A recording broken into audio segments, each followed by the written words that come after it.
মাছের ভর্তা পছন্দ করে না এরকম মানুষ কিন্তু নেই বললেই চলে। তো আজকে আমি রুই মাছ নিয়েছি এইখানে। তো এটা বড় সাইজের একটা রুই মাছ নিয়েছি। তো রুই মাছ আসলে একজন এক এক মাছ দিয়ে ইচ্ছা করলে বানাতে পারে। কারণ যেমন ধরেন অনেকে আছে মাছ যে মাছটা খায় না সেই মাছটা একমাত্র ভর্তা বানিয়ে কিন্তু খেতে পারে। তো আমি এই জিনিসটা করি, যে মাছটা আমার কাছে পছন্দ না, ভালো লাগে না খেতে, সেই মাছটা দিয়ে আমি ভর্তা বানিয়ে ফেলি। তারপর এখানে হচ্ছে টক রান্না করেছি আম দিয়ে, লাল শাক দিয়ে, তারপর হচ্ছে ছোট পুঁটি মাছ দিয়ে। টকটা খেতে এতটা টেস্ট হয়েছে যেটা বলার বাহিরে। আর এখানে আমি ভাত রান্না বসিয়ে দিয়েছি, এটা হচ্ছে গসা ভাত। তো এই ভাতটা এতটুকু পানির মধ্যেই হবে আর কি। তো যাক, আমি এখন ইয়েটা বানাবো, ভর্তাটা বানাবো। এর মধ্যে আমি অনেকগুলো মরিচ টেলে নিয়েছি, আর হচ্ছে মাছগুলা কাটা ছাড়িয়ে নিয়েছি, বেছে নিয়েছি। তো আসলে এই ধরনের ভর্তার মধ্যে মরিচ কম দিলে কিন্তু খেতে ভালো লাগে না, মরিচ বেশি করে দিতে হয়, তাহলেই কিন্তু ভর্তার স্বাদটা পাওয়া যায়। তো আমি এখানে বেশ কয়টা মরিচ নিয়ে নিয়েছি, এখন ভর্তাটা বানিয়ে ফেলবো আর কি। আর আগে থেকেই হচ্ছে রসুন পেঁয়াজ, আসলে কাঁচা রসুন কাঁচা পেঁয়াজ দিলে কিন্তু ভর্তাটা নষ্ট হয়ে যায় আর খেতে কিন্তু ভালো লাগে না, একটা কেমন একটা পেঁয়াজের গন্ধ এরকম থাকে। তো এই জন্য আমি তেলের মধ্যে হচ্ছে পেঁয়াজ আর রসুনটা অল্পই দিয়েছি।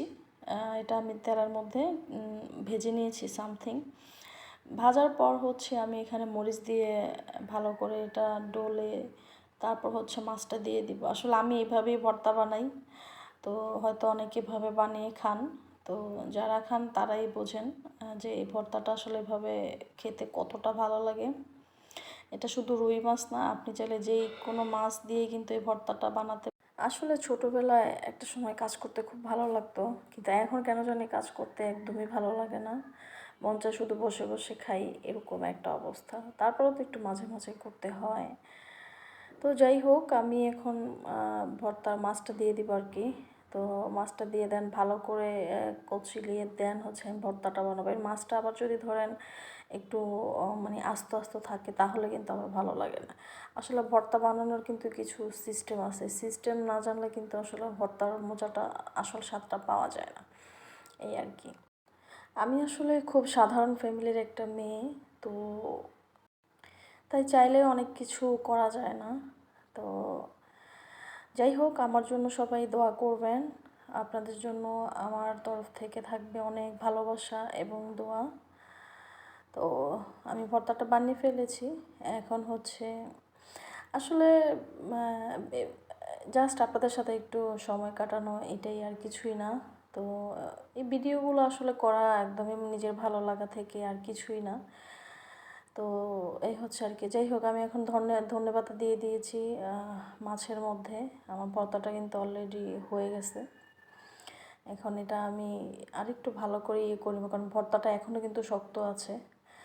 তো যাই হোক, এখান দিয়ে আমি ভাত যে বসিয়ে দিয়েছি, আমার ভাতটা অলরেডি বলক চলে এসেছে। তো এই ঘষা ভাতটা রান্না করতে হলে আসলে চুলাটা একদমই ডিম করে দিতে হয়। এখন চুলা অনেকে আছে, এটা যদি মানে ডিম করে আছে যে ঠিক মতো দিতে পারে না, তখন কিন্তু ভাতটা পুড়ে যায় বা নষ্ট হয়ে যায়। ভাতটা খেতে কিন্তু খুবই ভালো লাগে।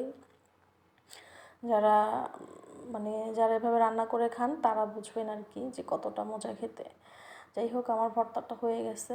এখন আমি হচ্ছে এটা একটা বাটির মধ্যে নিয়ে নিব, কারণ এখন খাবো। এই তো দেখি লবণ হয়েছে কি না। হ্যাঁ, লবণও হয়েছে, সব কিছুই ওকে। তো এখন হচ্ছে আমি ভর্তাটা, ইয়েস, আমার ভর্তাটা হয়ে গিয়েছে। তো এখন খাবার খাবো। ওকে, থ্যাংকস ফর ওয়াচিং।